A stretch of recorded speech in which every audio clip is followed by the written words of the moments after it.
Hi Taurus! Welcome sa inyong reading. Ang reading na ito is for May 1st to May 3rd. No? So, nandito tayo ngayon sa season ng Venus in Taurus. Ayan. So, itong season na ito is up until May the 23. So, ayan. Medyo magiging emotional tayo. So, medyo tayo ngayon. Tingnan natin ang ating puso, no? Baka mamaya it's because of, the influence of the season, no? So, Taurus, nakaka-inspire po kayo. Maraming salamat. Paki-click na lang din po ang like button. Sa mga bago, don't forget to click the subscribe button. Comment na rin po kayo kung kayo nakaka-resonate. And hit that notification bell. So kung gusto niyo po ng dalawang reading, meron po akong isang channel, that's our international channel, Babaylan TV. So it's a totally different reading, no? At nagla-live din po ako doon sa Babaylan TV. So makikita nyo yung face behind the hands, no? So kung hindi naman po importante sa inyo yung live, no, kung meron kayong mga katanungan, i-comment nyo na rin din po dito sa comment section as long as answerable by yes or no. No, dapat ang format niya kasagot-sagot ng yes or no. Ayan. So magsimula na tayo, Taurus. So parang pinapamper natin ang ating sarili. Self-love muna ba, Taurus? Kasi ang nakikita ko dito, parang lagi na lang merong challenges, no, pain, pagdating sa puso, no? Parang sinasabi mo nga, lagi naman ako iniiwan, no? Lagi na lang kami nagkakahiwalay, no? I think na parang meron ka ditong nagising ka, no? Nagising ka na. And I think na parang sinabi mo, huwag na nga muna akong magjowa, no? Huwag ko muna siyang patawarin, no? Dito sa mga couples, hayaan ko na lang muna, no? So, merong, sabihin natin, acceptance sa mga nangyayari lately. With the 10 of Wands, the King of Pentacles, the 4 of Wands, kasi feeling mo naman, ang hirap-hirap palabasin ng emotion ng tao mo. Hirap na hirap ka. Siguro alam mo naman talagang mahal ka, pero bakit yung pinapakita niya parang iba, no? Lalo na kapag dating sa promises or meron tayong sabihin natin na mga sinasabi niyang promises tapos iibahin naman niya, no? Lalo na pag pinag-uusapan ang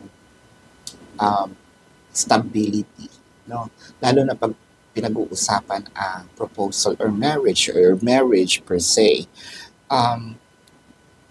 At saka parang nakikita mo lalo na dun sa mga couples, parang pinagkukuriputan ka ngayon, no? So parang one of your challenges is also finances sa mga couples. The World card, the 7 of Wands, the 6 of Pentacles. So ang nakikita ko naman dito is may mga times na malambing, may mga hindi always. With the 7 of Wands, and the 6 of Pentacles. So, ikaw, Taurus, ang medyo, sabihin natin, clingy, di ba? Gusto mo laging nakayakap, no? Minsan, reciprocative siya. Well, lalo na dati. Ngayon, medyo cold no? With the 6 of Pentacles, parang feeling mo na ba breadcrumbs ka ngayon, no? It started, breadcrumbing is, let's say, yung mga mumu ba.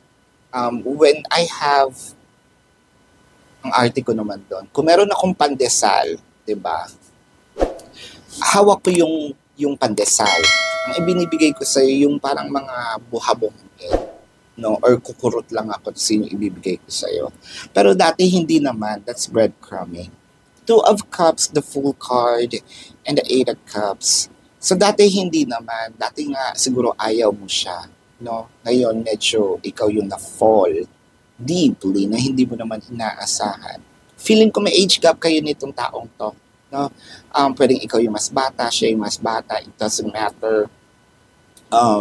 pwede din May, December love affair. Ang tinitignan ko kasi dito is yung dynamic, yung nangyayari sa inyo. Hindi yung kung eto ba kayo, baka nandun kayo sa cross-watcher side, no? Yung dynamic, yung pinaka nangyayari. With the Eight of Cups, ayaw mo nga nung una, pero nung yung mga dumating yung panahon na, medyo nagugustuhan ko siya. Queen of Wands, the Ace of Wands, the Justice, so nawawala din yung passion, no? Siguro hindi na kayo masyadong nagtatalik, no, sa mga couples. Wala na yung bebe time, kumbaga. Parang feeling mo, baka pinuktuban ka naman. Wala naman nakakikita ang third party so far ha, kasi meron pa tayo ditong cards na bubuksan. Baka naman nasa isip mo lang yan. May pinagdadaanan yata itong taong mahal mo. So parang laging pagod, no? Baka yun lang naman kasi ang dahilan. Baka naman kasi more on naaano tayo, nag-overthink na tayo. Wait, mamaya ako titignan. Ang kinakausap ko kasi ngayon, itong tao na parang yung Taurus na siguro magaling sumayaw, no? Yung Taurus na, or marunong sumayaw, ayan. Medyo passionate itong Taurus na to, no? What I'm trying to say is yung love language niya is PDA, yung mga touch, no? Yung kiss, yung ganyan, more of kung ano yung ginagawa na kumbaga showy when it comes to the expressing of emotions. Pero yung kabila hindi naman reciprocative, kaya yun yung medyo challenges. The Sun, the Two of Pentacles, the Eight of Pentacles. So, ang magandang balita naman, Taurus, is nandito siguro siya sa I'm trying to juggle. Ito yung pinagdadaanan ng tao mo. No? I'm trying to juggle romance, finances, and my work. So, parang ang hirap nga naman kung nagkakaroon ako ng issue sa trabaho, nagkakaroon ako ng issue sa pera, no?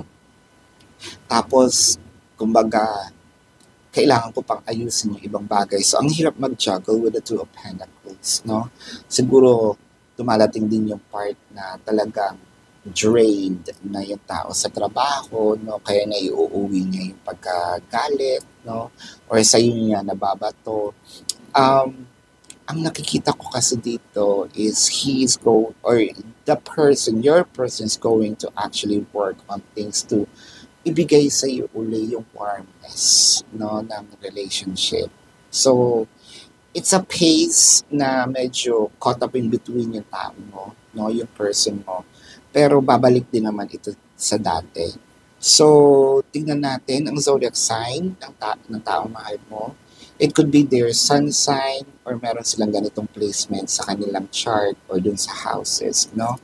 So, they have, or I'm looking at Taurus, Libra, Leo, water placements, Cancer, Scorpio, Pisces, Aries, especially Cancer in there. Did I just say Leo? Yes. Taurus, yeah. Baka kapwa Taurus, no? So, this is your reading. Maraming salamat po, no, sa mga nagsusupport sa channel. I truly appreciate you guys.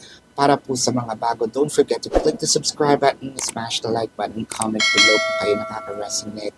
Let me know, love and light. Namaste. See you po sa susunod na reading. Goodbye.